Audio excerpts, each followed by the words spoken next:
Hi Libra, welcome to your January 2021 horoscope and tarot-scope. How are you doing? January is an odd start to the year, I have to say. Astrologically, it's almost as if 2020 never ended.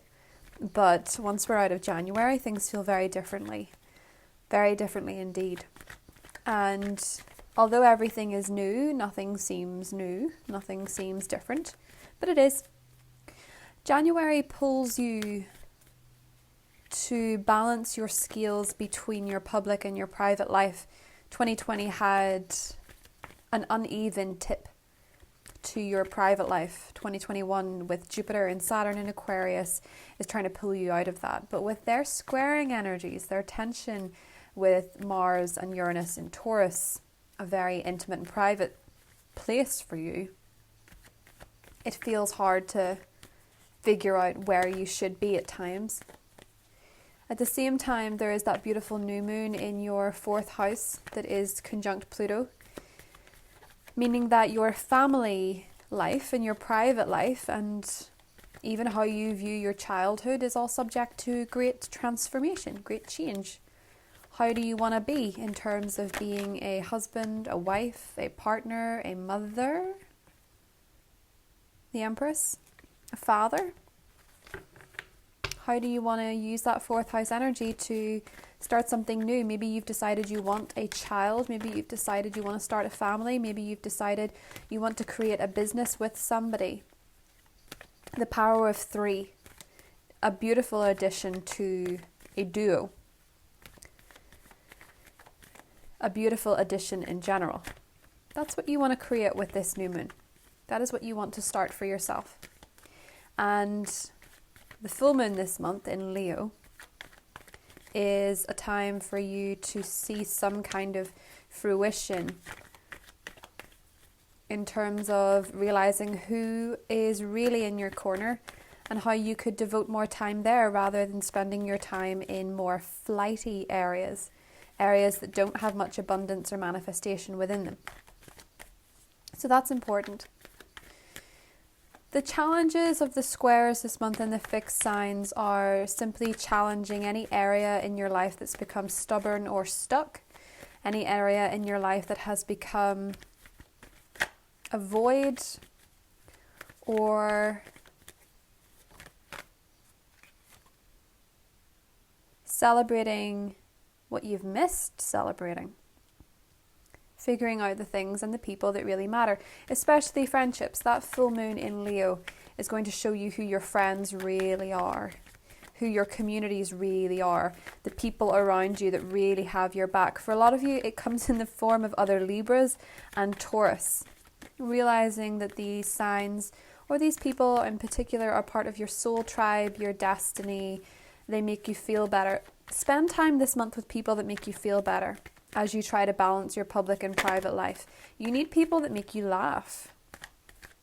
Capricorn season, right up until the 20th, High Priestess, is really a time for some divine feminine energy, which is very clear in your cards, Libra. Beautiful divine feminine energy. The Empress and the High Priestess. Your public and your private lives. Balancing. But again, this focus on adding a beautiful addition to duality.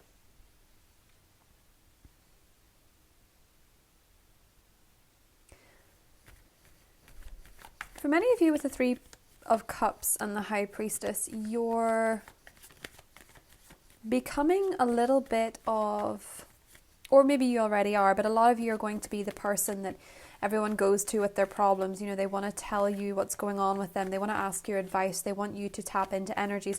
For a lot of you, you could be witches, you could be psychics, you could be mediums, you could be any of these things that's coming up with the High Priestess. And so many people are asking of you. If you're not in any way that person with your friendships, but I suspect many of you will find around the Taurus full moon that you are.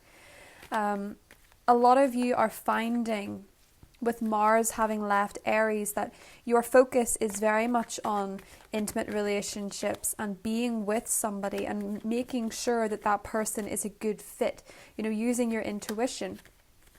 And for some reason or another, the love, the flirtation and the fun can be hard to marry up with the more private, serious matters. For some of you, you're portraying an image of yourself that is footloose, fancy-free, and that's not the full story. And I don't think it's what you're looking for. Maybe some of you are very focused on portraying an image to save face or to feel confident, but it's not quite in alignment with what you're really desiring. There is a little bit of a mismatch there from the image you're putting out, from the things that you're doing, and with what it is that you really truly want. Whether that's in money, whether that's in career, whether that's in love, does the image you're putting forward align with what you want? Because it's harder to receive what you want in life or to get where you want to go if your image and your feelings aren't actually aligned. Yes, 10 of Wands. Especially if you're working so very hard at something. But you're allowed to have both. You know, there's been such a focus on your private and personal life, Libra. Ooh, the Hierophant.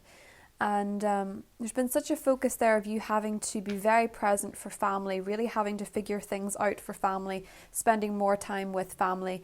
And with Jupiter and Saturn now in Aquarius, and the Sun moving into Aquarius at the end of this month, there's a shift happening here between your responsibilities and your personal private light, and wanting to step into the light, as it were, wanting to step into a more social, a more gregarious, a more exciting time where you can socialize and you can meet more people and you can have more romance in your life and more fun. And for many of you, there is a switch here, particularly due to the fact that Mars did an extended stay in your opposite sign. Marriages in particular probably came under quite a lot of strain. Quite a lot of strain. Underneath we have the 5 of Wands. Conflict, fighting. And with Mars now in Taurus, as represented by the Hierophant, now is about figuring out what you want for yourself. Some of you want to leave what is serious and move into more fun, more happiness, more divine feminine energy, spending time with your friends, spending time with your children.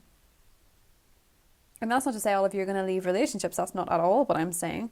What I'm saying is that there is a push and pull between your private family life and wanting something outside of that, which is okay. You are the sign that understands balance is key. But where there has constantly been fighting and tension in a relationship in general, especially Libra, if it's with another air sign, a Gemini, Aquarius, or a Libra, the full moon in Leo is showing signs of a new beginning for you, either with that relationship or without it. But certainly you're ready to cast off some troubles. You're ready to cast off some fears, some doubts, some upsets that have kept you down and stopped you being in your power, because a Libra in their power is the Empress. Knowing that you're provided for by the universe, knowing that you can provide for yourself, knowing that you can multiply energies. You can birth new beginnings. You can birth new projects, new relationships. Venus is in Capricorn for most of the month, Venus being your ruler. And in Capricorn, it can really make you more thoughtful about, would this person be a good partner? Would they be a good mother, a good father? And thinking about your own role there as well. So again, there's a shift between wanting a lot of fun and wanting a lot of, fun in the external world, but also wanting a very rich private life. That's where your conflict kind of is, Libra. So how you marry that up is up to you. I think it's by casting off a little bit of responsibility.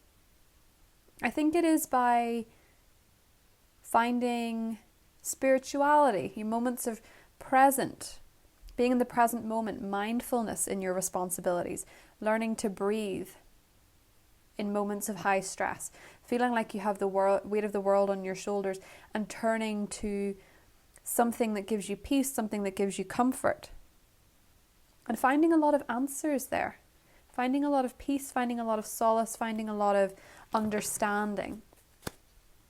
For some of you, this is seeking religious counsel of some kind with the Hierophant. But for most of you, it's just about realizing what is no longer yours to carry And where there has been some kind of deceit with any friendship, that will come up around the full moon. We had the deceit card, the community, and the thinking woman. If you have friends who are deceiving you in any way or who are not good for you, you're reassessing that. You're really reassessing your circle. Anybody who is adding unnecessary drama or hurt or pain to your life, you're being very thoughtful about that. You want people that are on your level. You want people that are Team Libra. You want people that are going to be there for you when other things feel very stressful. Which again is the parallel, because are your friends there for a good time, or do they really genuinely care? Especially if you're well off. I'm going to draw one more card.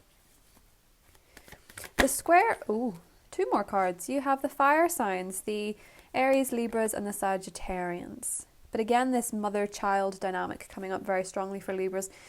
And you may need to be a source of support for your mother or as a mother in many ways with the Capricorn new moon. So, the squares, let's talk about that. Saturn and Mars, Uranus connecting with Mars, Uranus squaring Jupiter. Could really exaggerate drama. And it could really exaggerate drama surrounding friendships, but also in your intimate relationships and with children. So when those moments do get blown up, when they do feel very intense, when they do feel like a Ten of Wands moment where you just don't feel like you can carry anymore, the Hierophant is saying that you will find peace in your traditions, in your belief system, in moments of calm, meditations, rituals in particular, the day-to-day rituals that make you feel content. The square between your 6th house, Neptune and Pisces, here with the High Priestess, and Gemini, which is to do with higher thought for you, religion as well. The square there means that it can be tricky to do, but it's, when there's a square with the North Node, it often shows you exactly what you have to do, even if it is challenging. And for many of you, that does seem to be to do with ritual. It seems to be to do with faith, belief, counsel.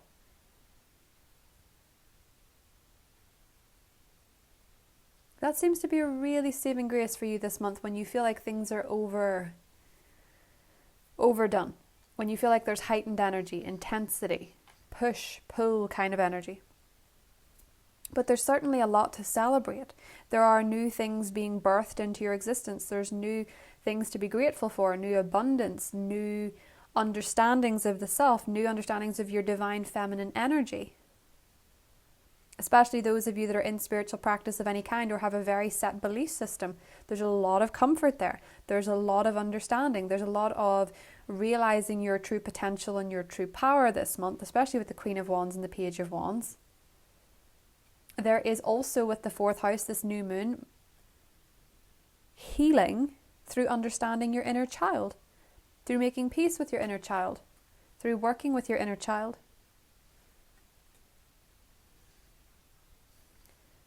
And the more that you try to struggle against that, and the more that you just try to tip too far in one direction, the more suspended you'll feel.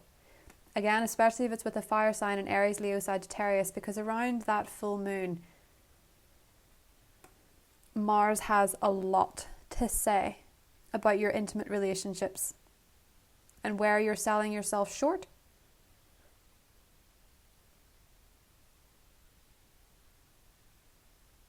Or where you're not in the game at all. But just remember that Jupiter being in Aquarius here, this full moon is really showing you what's in the way of that abundance, what's in the way of that Jupiter gift with love and fun and creativity and joy and pleasure. This full moon can show you exactly what's in the way of what you want. So we'll get more into that in the extended with the fire signs, the other signs of the zodiac, Gemini, Taurus, Libra, etc. All of that will be listed below. And if this is where we part way, Libra, I wish you a very happy January. and a very happy new year. Bye.